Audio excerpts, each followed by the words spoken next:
مجھے آج اس لیے میں اسلام آباد کافی عرصے بعد آیا، جو اس وقت اسلام آباد کے حالات بنے ہوئے ہیں، جو پاکستان کی سیاست چل رہی ہے، جو پاکستانی قوم کے ساتھ جھوٹ بولا جا رہا ہے، جو پاکستانی قوم کے ساتھ ایک فراڈ ہو رہا ہے سیاست کے نام پہ بھی، اور یہ سارے ادارے جھوٹ بول رہے ہیں۔ میں آج کلیئر کرتا جاؤں، پاکستان کا سیاستدان تو پہلے بھی منافق ہے، جھوٹا ہے، اس کو تو میں، کیونکہ کافی چیزیں ہیں، میں اس کلاس میں ہوں، میں ملک کی تاریخ کا پہلا ایک مزدور عام آدمی آیا، میں نے 10 سال اسلام آباد کو پڑھا،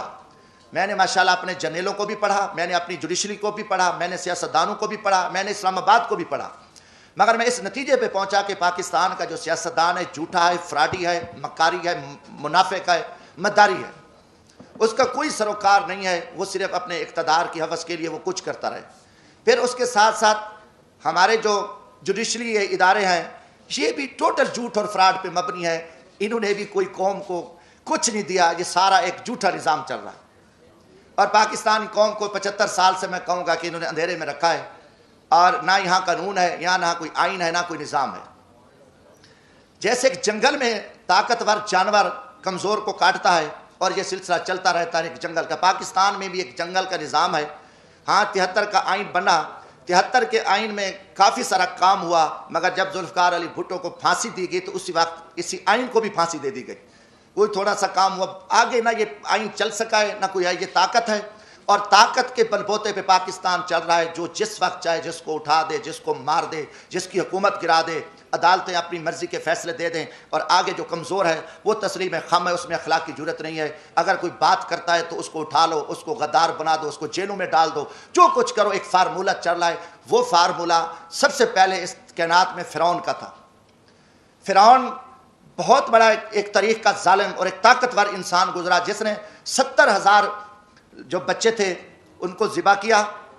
6,000 جو عورتیں تھیں عورتیں ان کے حمل گرائے، اور جب وہ غرق ہوا تو 16 لاکھ کا لشکر تھا اس وقت، 16 لاکھ کے لشکر کے سمیت وہ غرق ہوا، اور فرعون کا بھی نظام نہیں چل سکا، اس کا بھی تکبر ٹوٹا۔ آج پاکستان میں بھی ایک فرعونی راج ہے، غنڈہ راج ہے، اور اس غنڈہ گردی کے آگے کسی میں اخلاق کی جرت نہیں ہے۔ حقیقتاً آپ دیکھیں، میڈیا ہمارا، نہ میڈیا آزاد ہے، نہ ہم بحیثیت قوم آزاد ہیں۔ جو ایک دروازے سے اٹھ کے کھڑے ہو کے کہہ دیں ہم سب نے یس کرنا ہے، ہاں جی یہ کرنا ہے۔ پہلا سوال ہے کہ اب یہ چوروں اور ڈاکوں کی کوئی ہمیں تفریق نہ کو پتہ چلے کہ اس ملک میں چور اور ڈاکو اور شریف آدمی، اچھے اور برے کی تمیز کا آج تک ہمیں نہیں پتہ چل سکا۔ جب یہ پچھلے دنوں 2017 سے یہ شروع کام ہو گیا تھا، 16 سے بلکہ نواز شریف صاحب کے خلاف، تو میں نے قومی اسمبلی میں یہ بات کی تھی، میں نے کہا بات ہے کہ یہ وہی نواز شریف ہے جس کو آپ نے پہلے جنرل پرویز مشرف کا طیارہ گرا رہا تھا، اور ایک بہت بڑا قومی مجرم، بہت بڑا لٹیرا، بہت بڑا ایک دہشت گرد آپ نے بنا کے قوم کے سامنے پیش کیا، اور اس نواز شریف کو آپ نے جیل میں ڈالا، سزائیں دیں، آخر اس کے ساتھ مکمکا کیا، اس کو NRO دیا، اور 10 سال کے لیے وہ چلا گیا۔ 10 سال بعد وہی شخص، وہی دہشت گرد، وہی جو آرمی چیف کا طیارہ گرانے والا، وہ قومی مجرم، وہ آپ کے ملک کا وزیر اعظم بنا۔ آپ نے آصف زرداری پہ 7 سال جیل میں رکھا، دنیا کا بدنام زمانہ، دنیا کی کرپشن، دنیا کی لوٹ مار، دنیا کا لٹیرا، سرے میل، وہ ساری گینگ، آصف زرداری اتنا بڑا لٹیرا، 7 سال کا مجرم، 7 سال بعد رہا ہوتا ہے، وہ صدر پاکستان بنتا ہے۔ اس کے بعد پھر یہ فارمولہ کہ نواز شریف نے وہ میمو گیٹس ہوں، وہ ڈان لیکس ہوں، ملک دشمن، اس نے مودی کے ساتھ دوستی لگائی، اس نے افواج پاکستان کے خلاف سازش کی، اس نے جندال کے ساتھ بیٹھ کے افغانستان میں سکریپ کا سودا کیا، راستے میں اس کی گاڑیاں بارڈر پہ پکڑی گئیں، ان کو بڑا کچھ کیا، اور اس کے بھائی کے اوپر شہباز شریف، اس کی بیٹی، ان کے بھتیجے، سب قومی مجرم ڈکلیئر ہوئے، جنہوں نے اساس اداروں کے قومی راز امریکن کو دیے، مودی کو دیے،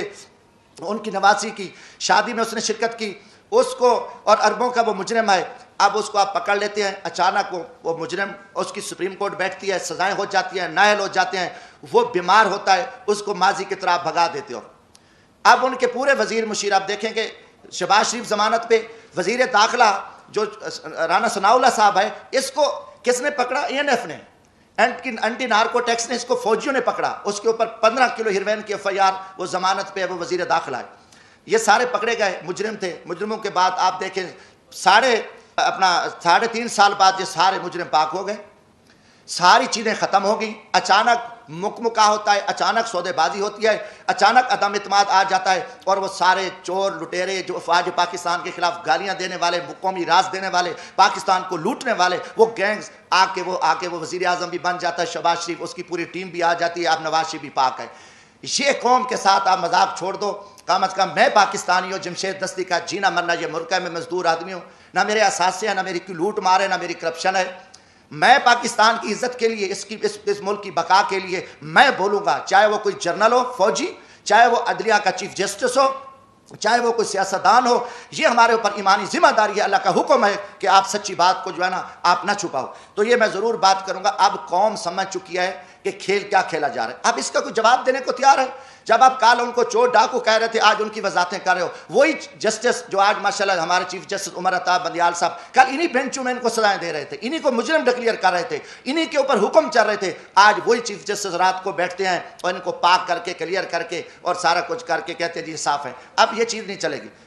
پہلی بات ہے کہ دیکھیں، ہم غریب طبقے کے لوگ ہیں، ہم لاشیں اٹھا رہے ہیں، ہم لوگوں کی خدمت کر رہے ہیں۔ میں وہاں بھیک مانگ کے غریب مزدوروں کے بچوں کے لیے، جہاں عورتوں کو ذبح کیا جاتا تھا، جہاں جگیرداروں کے ڈیرے پہ غریبوں پہ کتے چھوڑے جاتے تھے، وہاں ایک میں شخص نے جدوجہد کر کے ہم محنت کر رہے ہیں، لاشیں اٹھا رہے ہیں، دریاؤں میں کھڑے ہیں، ہم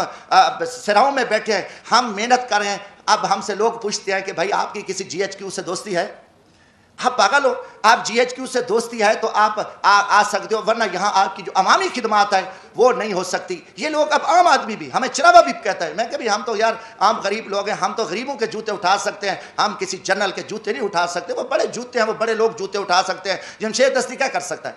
آج آپ نے سیاست کو تباہ کر کے رکھ دیا۔ آج وہ پیپلز پارٹی، وہ بھٹو کا نظریہ تھا، آج آصف زرداری اسٹیبلشمنٹ کے آگے لیٹا ہوا ہے۔ آپ نے ایک دروازہ کھولا ہے اور سیاستدانوں کو آپ کتے کی طرح خیرات ڈالتے ہو، اور وہ ارد گرد یہاں پھر رہے ہیں، عوام مر رہی ہے، لوگ ذلیل ہیں۔ اسلام آباد میں ایک تماشا لگا ہوا ہے۔ آپ نے نہ رمضان شریف کا کوئی تقدس کا خیال کیا، نہ آپ کو اب کی عزت ہے۔ آپ ایک اقتدار کے ہوس کے پجاری ہیں، آپ ایک فرعونیت میں بیٹھ کے آپ پورے نظام کو تہس تہس کر دو، اٹھا دو، مار دو، جو کچھ کر دو، کوئی آپ کے سامنے بات نہیں۔ کہا ہم بولیں گے،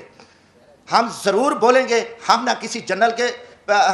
سے ڈرتے ہیں، نہ میں کسی سپریم کورٹ سے ڈرتا ہوں، میں اللہ کی ذات سے ڈرتا ہوں۔ ہم انشاءاللہ اس ملک کی بقا کے جہاں بھی ہمیں موقع ملا، آج بھی میرا دل زخمی تھا، کافی دنوں سے ایک جھوٹ چل رہا ہے، میڈیا کو بھی